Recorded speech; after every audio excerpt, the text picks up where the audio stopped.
Credits! Is there anything better than a credit roll in a video game? I don't know about you, but when I'm actively invested in a game, it consumes my psyche. I become enamored, so horribly obsessed with it, that even a mid-game that has its grips on me feels like this open wound I have to prod at as the infection sets in more and more. You know, in a good way. I've always said that you can get a feel for a game after about 30 minutes. It's very rare that you're not seeing at least a puddle's gaze of the sky after this length of time, but nothing gives me that level of quite like the credits. Even if I missed the 19 endings or only completed a small fraction of the side content, that's my complete experience, that's my playthrough, and everything crucial and vital the game wanted to deliver to me was done so. Or, you know, they did a poor job constructing the critical path. I find that the older I get, the quicker I drop games, I dip a toe and move on. Particularly someone in my position, a hopeless JRPG addict, I simply don't have the time to see a credit roll on everything I boot up. Perhaps that's why I appreciate the name list so much. It's symbolic of either a good game or one I grit my teeth and saw all the way through. It allows time for pause. It's a state absent of active play, yet still in game. A reflective time of a wholly unique experience, and now there's no chance of there being anything beyond it. It's ended, it's finite, it's complete. Okay, I'll do one more playthrough. Obviously games carry on after the credits roll or incentivize going back for repeat playthroughs or extra side content, but there's something so simple, so rewarding, about a game just ending. Seeing the names slowly rise off the screen is often a reward for a difficult sequence of events, mechanically or narratively, and you may potentially get a unique ending based on actions taken prior to the ultimate events, but credit rolls themselves are universal. A nice tune to thematically punctuate the experience, sometimes a full-blown song, and regardless of what kind of vibe the end of the game gave you, be it happy or no, for me, it's rarely anything but a somber experience. I guess that's just how humans are, we're finite, so we find the concept of finality to be a hard beast to face. That's why we look to media franchises to constantly carry on, to be remade, rebooted, and sequelized endlessly with the characters we know and love, so we don't have to face the inevitability that everything ends, whether we want it to or not. Reading this back, this may be projection. Credit rolls are a time too soon to honestly recount your experience as you're still in it, but too late to directly contribute. It's like a sensory purgatory in a way, where the only thing your fingers are doing is smashing your keyboard as you look up alternate endings on YouTube and Rule 34 of the characters. I'm always taken aback by a game formally ending. Like, how did I even feel about that? Was that good? Was that worth my time? I'm hitting a pretty hard vibe right now, but that's just the feeling of having completed something. Like, was what I just did even worth the effort I put in? You know, the effort of sitting down playing a video game.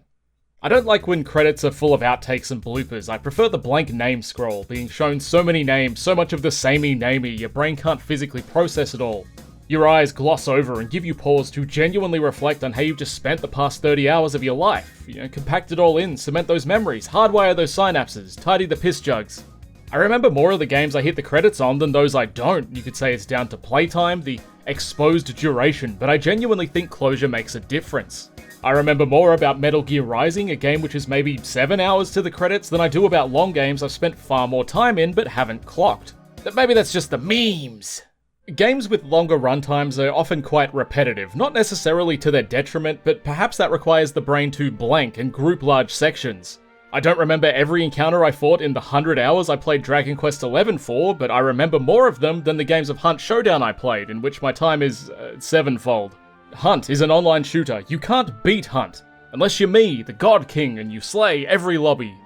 There's a loose narrative, but you don't play through it, whereas Dragon Quest is majorly dictated by narrative. Everything is done in service of it.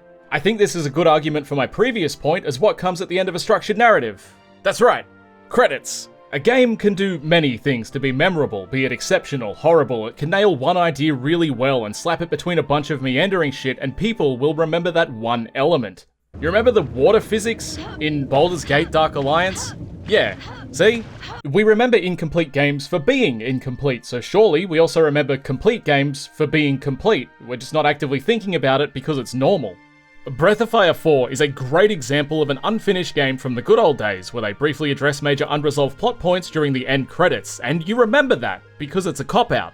This credit phenomenon is so powerful that even games with minimal narrative presence or impact enrapture my soul as the credits roll. The first Final Fantasy game has 4 major narrative moments, and the credits make me stop and think, wow man, that was such a deep experience. But it's not. When one of the core plot elements is you bullying a pirate's 8 boyfriends and stealing a ship from him, there's not a lot to cling to. It's certainly not a title which demands that level of consideration, but when those names are scrolling, all bets are off. Wanting a game to end can be a good thing as well. Sure, the easy joke about your favourite part of bad games is when they're over, but if you've genuinely got what you wanted out of an experience, extracted that vital nectar that only entertainment mediums can provide, and then it ends, and you're like, shit, I don't know how I'll ever play another game after that, then that's pretty cool.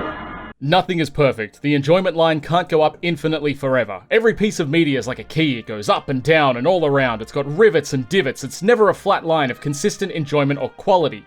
But when it clicks, and you twist the handle, it completes this metaphor in a satisfying way.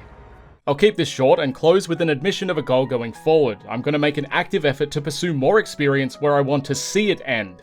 Not in the name of distaste, but for a deserved closure for both myself and the creators who finished their own product all the way to the end, not you. Take some time for more meaningful gaming experiences instead of looking up how to min-max everything and steamrolling it so you can farm runes in Diablo 2 in the most optimal manner. Now if you'll excuse me, I'm gonna go farm some high runes. Cue credits!